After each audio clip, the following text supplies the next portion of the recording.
monde, me voici aujourd'hui de nouveau avec Manon. Bonjour. Aujourd'hui, on va parler de la santé axée sur les enfants. Oui. Qu'est-ce que l'assurance maladie propose pour nos Exactement. Donc l'assurance maladie, il y a plein de choses qui se passent, mais il y a un volet spécial enfant.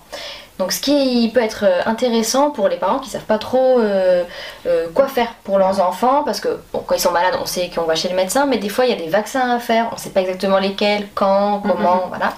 Donc sur votre compte Amélie, il y a un petit onglet tout en haut avec marqué prévention. On clique sur prévention et là, il y a tous les âges qui s'affichent. De l'enfant de 0 à, je crois, 24 ans. Okay. Et en fait, vous cliquez sur chaque âge en fonction de votre enfant et il y a tous les vaccins qu'il doit faire, tous les dispositifs d'aide à l'accès à la santé qui existent.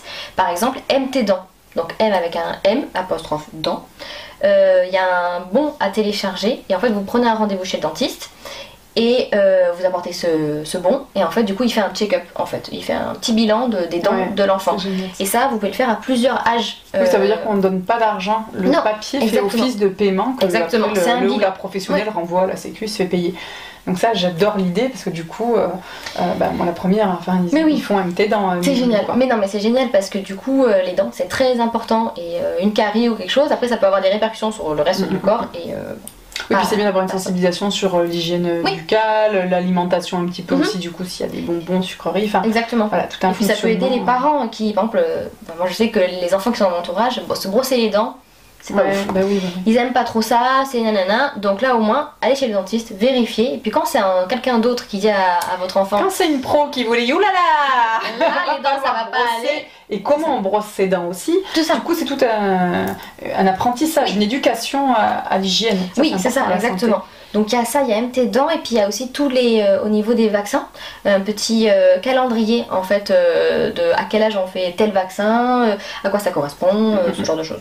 Donc c'est pas mal parce que il y a des parents qui sont soit seuls des fois et qui savent pas trop, qui sont un peu perdus, qui n'ont pas d'entourage familial. Ou on perd le carnet de vaccination de santé, on ne sait plus où on en est. Exactement, bah oui. Donc c'est important d'avoir un repérage. C'est très ça. Pour se faciliter aussi la vie parce qu'en tant que parent et mère.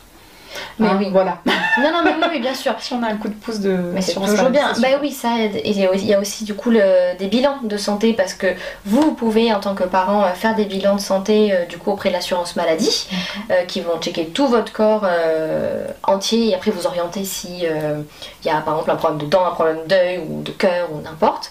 Mais pour vos enfants, il y a ça aussi.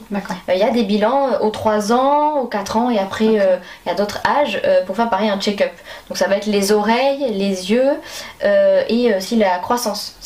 Croissance, poids, comment ça se passe. On rappelle aussi qu'en PMI, protection maternelle infantile, les rendez-vous sont gratuits, sont pris en charge avec le ou la pédiatre.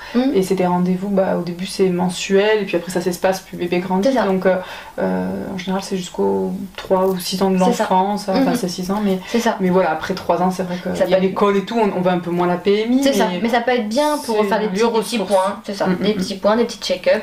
Les pédiatres aussi, il faut penser à avoir un pédiatre pour son enfant parce qu'un médecin généraliste il n'est pas spécialisé dans l'enfant, donc un pédiatre c'est toujours mieux et pédiatre PMI c'est le combo.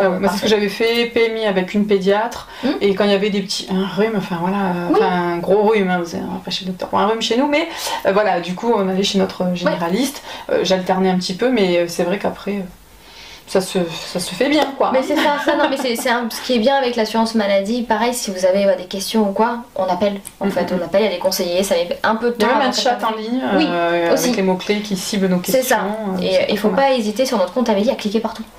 Non mais cliquez pour voir d'où ça vient en fait, parce que même moi en tant qu'assistante sociale, des fois quand j'accompagne des gens, je découvre en fonction de la situation de la personne, je découvre aussi des droits parce que soit moi dans ma vie personnelle j'ai pas eu besoin de ça, ou alors les personnes que j'accompagne n'ont pas eu besoin, donc je ne connais pas tout, donc toujours intéressant de cliquer et de voir à quoi on a droit. Parfait, très bien, merci beaucoup Manon pour ce délicieux conseil, merci à vous de nous avoir écoutés, on vous dit à bientôt. Au revoir.